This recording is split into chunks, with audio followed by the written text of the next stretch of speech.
I want you to imagine that you're throwing a big, important dinner party. The guest of honor is the CEO of your company. There's a lot riding on it. You're hoping for a big promotion, and you want to make a good impression. The house is spotless. The table's beautiful. For the first time since you got married, you're using your china. I'm not sure Cindy and I think we've used ours once in a long time. You have fresh flowers for the centerpiece, real cloth napkins instead of paper towels.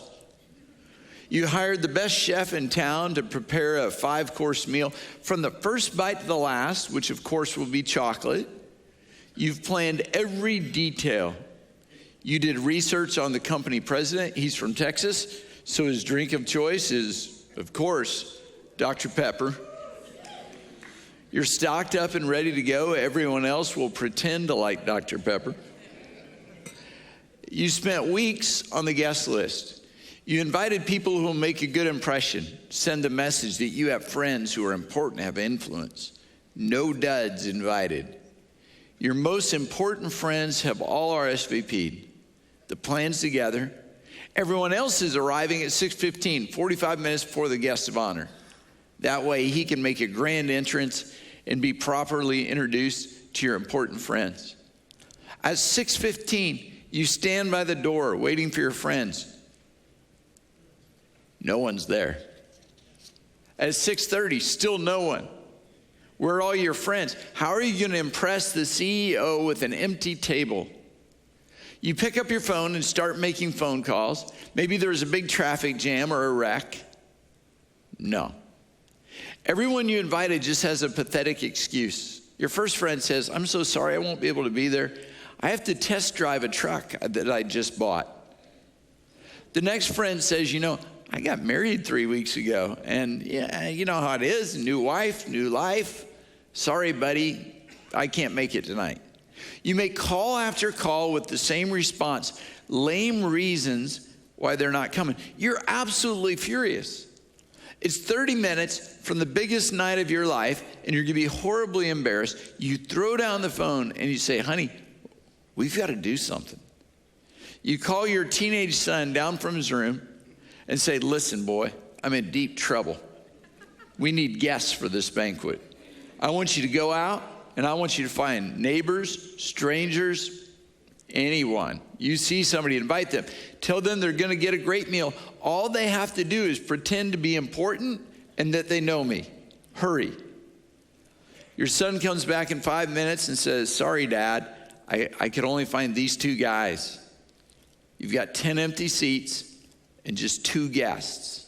In desperation, anger, and frustration, you tell your son, listen, whatever it takes, get people here. You've got 25 minutes to fill this room. Here's some $100 bills. Bribe people. If that doesn't work, threaten them. If that doesn't work, you're a big boy. Drag them here. We can't have one empty seat. Fill every seat before the guest of honor arrives. Well, that story is the modern day version of a parable told by Jesus in Luke chapter 14. Jesus said a certain man was preparing a great banquet, invited many guests. At the time of the banquet, he sent his servant to tell those who had been invited, come, for everything is now ready. Dinner is served. The food has been prepared. The table is set. Everything's ready. I've gone to a lot of work. I've planned for this moment, done a lot of preparation. And now the host is at the crucial moment. Is anybody going to show up? I feel that way at almost every big event. This year we did a drive-through event at Easter. You worked hard preparing. Pastor Tim had a great plan to make it an experience and to handle lots of traffic. The day before the event, I went outside to look at everything, and I asked Pastor Tim, hey, after all the work and preparation, do you think anyone's going to come? That's how you feel when you invite someone to church. They agree to come. You stand by the door with sweaty hands, wondering if they'll really show up. I know, I've been there. It's an anxious moment. In Jesus' story, the host did all the work and invited people, but when it was time for the banquet, They all begin to make excuses. The first said, I've just bought a field, now I must go see it. Please excuse me. The people listening to the story knew that was a lame excuse. Remember, this is before the days of the internet. In their culture, no one would buy land without seeing it first. No Middle Easterner ever bought land without inspecting every tree, every bush, every well, and making sure what was involved in the contract. This guy didn't have to see a field. He just didn't want to come to the banquet. Another said, I've just bought 5 yoke of oxen. I'm on my way to try them out. Please excuse me. Again, lame. 5 yoke of oxen, 10 oxen indicated great wealth. It would be very unusual for someone with that kind of money to try out the oxen himself. He had people to take care of that. And no one would ever buy 1 ox, let alone 10 oxen, without testing their ability to pull together. Everyone knows you test drive before you buy, not after. Still another said, I just got married, so I can't come. That's not a good excuse. He just wanted to stay home. We don't know why these people didn't want to come to the banquet, because the Bible doesn't tell us. But people haven't changed all that much. We can guess. They were too busy. I've got things to do. I've scheduled myself full. I don't have time for another banquet. I know you prepared it. I know it's important. I know I should be there. I'm just too busy. Sound familiar? We're too busy for a lot of things that matter. We justify missing what matters most because of everything else on our schedule. That's why church attendance in America continues to decline. People fill their lives and their weekends, and they leave no space for church. The second reason people stayed away is because they had other priorities. I mean, I went to a banquet last week. Really? You expect me to come to a banquet every week? I'd rather sleep or play golf or hang out with my friends. I've got a lot of work to do. I work 70 hours a week. I have to rest sometime. I've got homework that needs to be done. I've got a soccer tournament. It's my cousin's birthday and we're having a party. I've got to check out some land. I've got to test drive some oxen. The people in Jesus' story made a lot of excuses, but it came down to they had other priorities. Something mattered more. It's easy to determine someone's priorities. Watch what they do, where they spend their time, and where they spend their money. No matter what you say, that's your priorities. The guy throwing the banquet had a problem. Food was ready. The table was sat. But as he looked down the long row of tables, he saw empty seats. 2020 was a challenging year. We had to shut down church for several months because of COVID. When we reopened, we knew people would be slow returning, but we never expected it to be as slow as it was and is. The first week, we had 16% of our pre-COVID attendance spread over 6 services. You could shoot a shotgun in here and not hit somebody. We didn't, but you could have. It was pretty lonely, but I understood there was still a lot of fear. 5 months later, people were still slow to return. By October, only about 35% had returned. The people who said, well, the moment the church doors are open, we'll be there, weren't. People I thought would always be with us, nothing would keep them away, didn't come back. I didn't hear from them. I get it. We didn't have vaccines yet. COVID cases were high. There was a lot of fear. Some people were angry about face masks. Other people were angry that we weren't doing enough with face masks. There were a lot of reasons not to come. People were still watching online. They're still engaged. I knew all that. But I was in mourning. I hadn't seen people I loved and cared about in months. My heart was heavy, and I just couldn't shake it. On a Friday morning in October, I walked into our sanctuary. I like to walk and pray in this room. And that morning, I was just particularly discouraged. And I looked at all the empty chairs. And with tears running down my face, I said out loud, "They are never coming back." And that fast, I sensed the Lord say to me, "They are never coming back."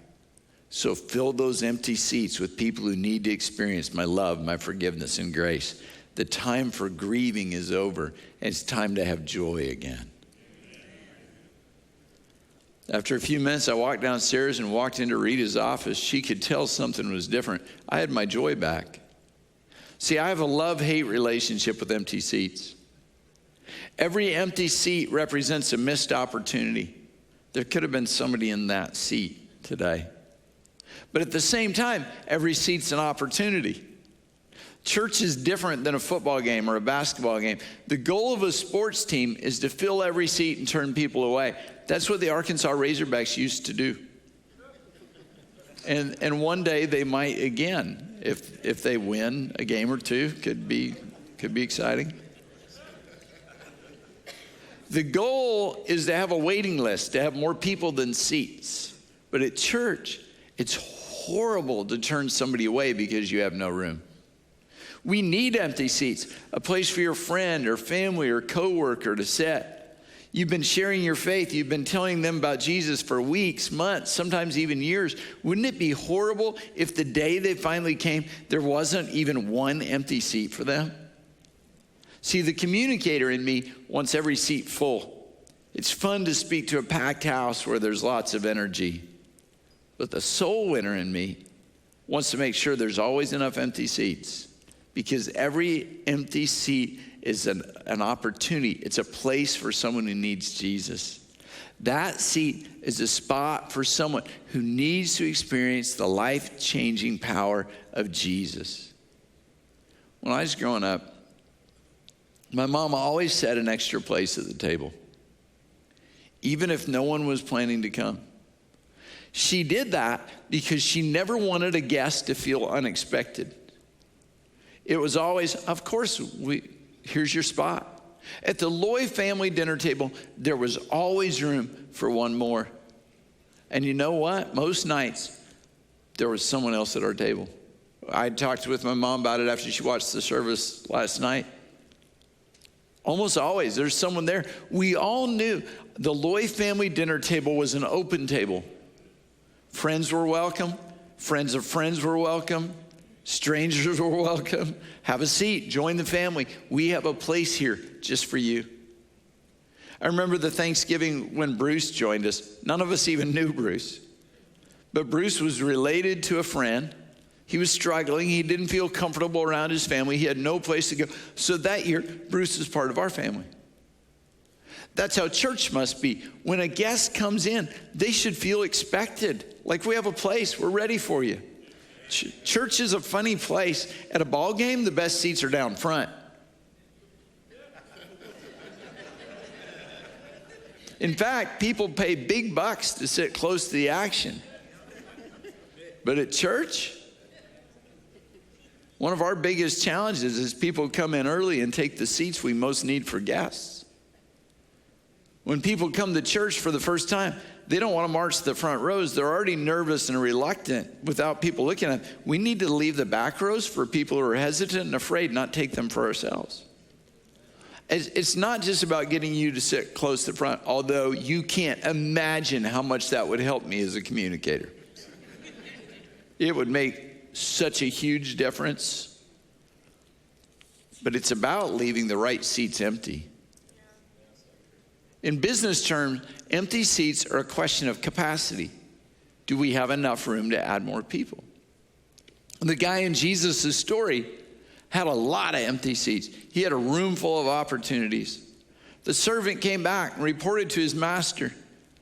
Then the owner of the house became angry, and he ordered the servant, go out quickly into the streets and alleys of the town. Bring in the poor, the crippled, the blind, the lame. In those days, the crippled, blind, and lame were seen as useless annoyances. The master said, invite the people everyone else thinks are worthless. Invite the people no one else wants. Whatever you do, fill those seats. Take advantage of every opportunity. Jesus would look around our sanctuary today and say, that empty seat is an opportunity for someone to hear the timeless message of my love and grace. Don't let that seat stay empty. That empty seat is an opportunity put someone there. Here's what Jesus says about empty seats. Fill them. Doesn't matter what kind of person's in the chair. Don't worry if other people see them as worthless. Just fill the empty seats with anyone who will come. There's a seat at God's table for anyone and everyone. Everyone's welcome at First NLR. If you're a drug addict or an alcoholic, come on, we got a seat for you. Amen. The poor, the homeless, the person who's afraid they don't have the right clothes, come on, doesn't matter how you're dressed, we got a seat. Amen. If you're trapped in sin, whatever the sin, there's a place for you. Amen.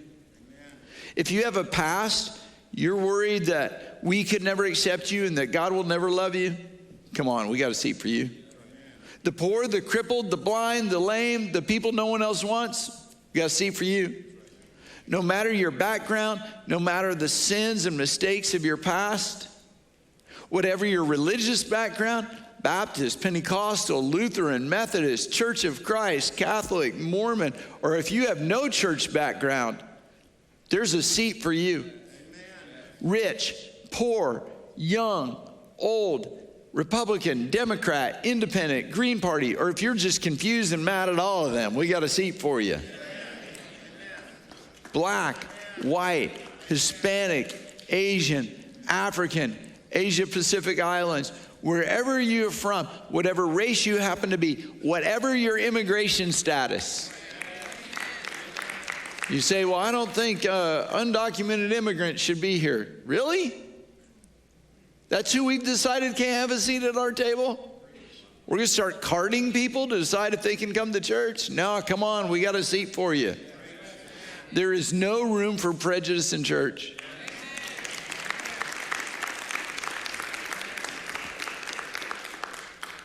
Everyone can have a seat at the table because every soul matters to God.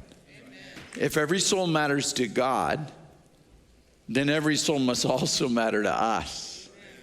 If there's an empty seat, put someone there. Take advantage of every opportunity. And you say, well, Pastor Rod, you don't know my friends. They're rough.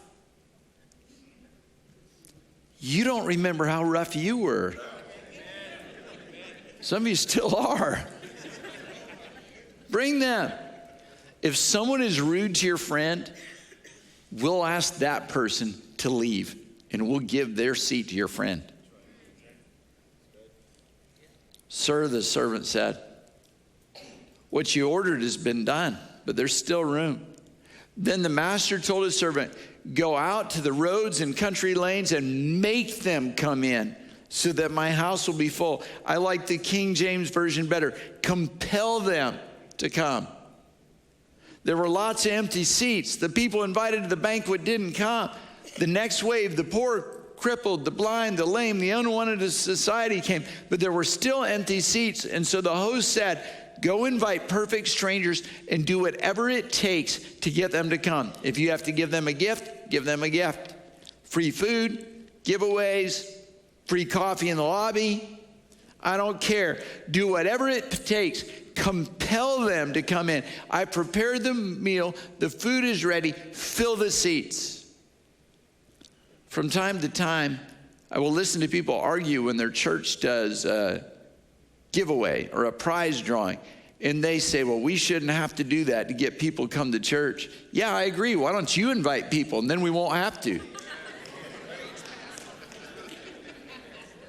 Come on, if you do your part, the seats won't be empty. We won't have to be so creative. I don't want to do that stuff either, but it works when you don't. I'll do anything to get people to come to church as long as it's not immoral or illegal. I just want to fill the seats. And what still works best is personal invitation. There's a tool to do that in your bulletin today. You've got 4 cards. Use them to invite someone. Don't just say, come to church. Say, come sit with me. I'm saving a seat for you.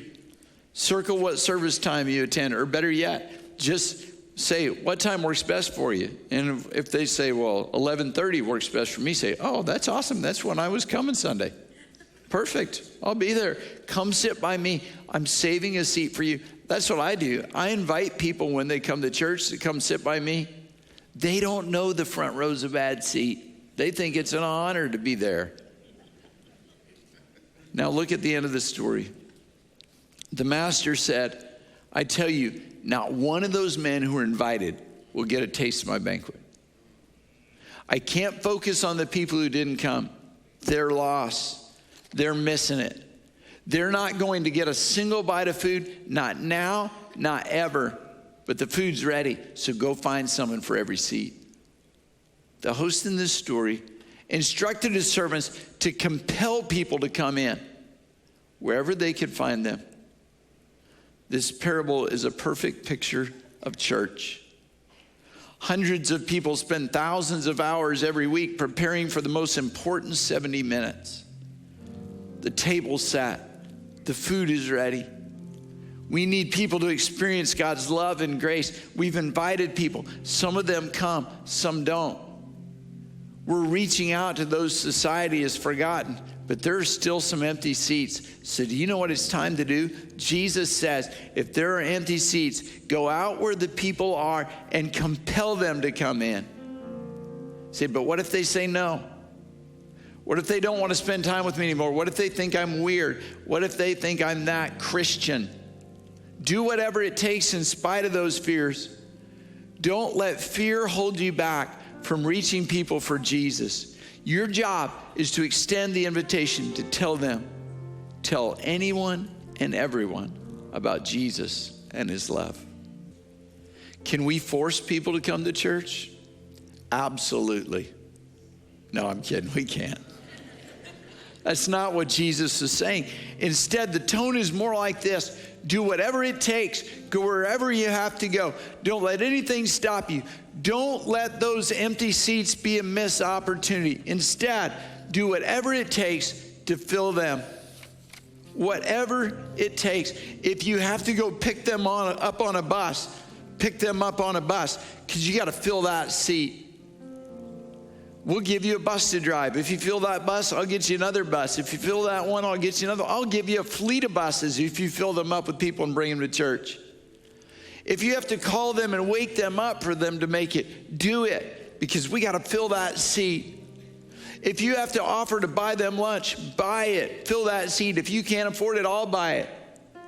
Here's the plan. You take advantage of the opportunity. You fill the seats, and I'll do my part and make sure there are always enough empty seats so you can keep filling them. Currently, we have a lot of empty seats. Saturday nights at 5 o'clock, Sunday mornings at 8:30. If you fill those, we'll add another service. You say, well, Pastor Rod, isn't that too much? Not according to Jesus. I understand. It'd be easier to just have one service, but aren't you glad we made a place for you? Yes. Every empty seat is an opportunity. And do you know what else this story is a picture of? Jesus told this story describing God's kingdom, heaven. This story points to the preparation for the marriage supper of the Lamb, a celebration in heaven. God has prepared a place for you and for me, for anyone and everyone who asks for forgiveness and accepts Jesus Christ and his death on the cross as payment for their sins. Everyone is invited to the table.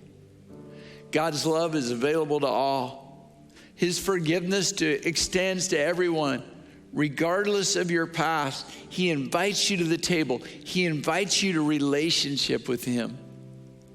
No matter what, no matter your background, no matter where you've been or what you've done, you are loved and accepted by God, and there is room for you at his table.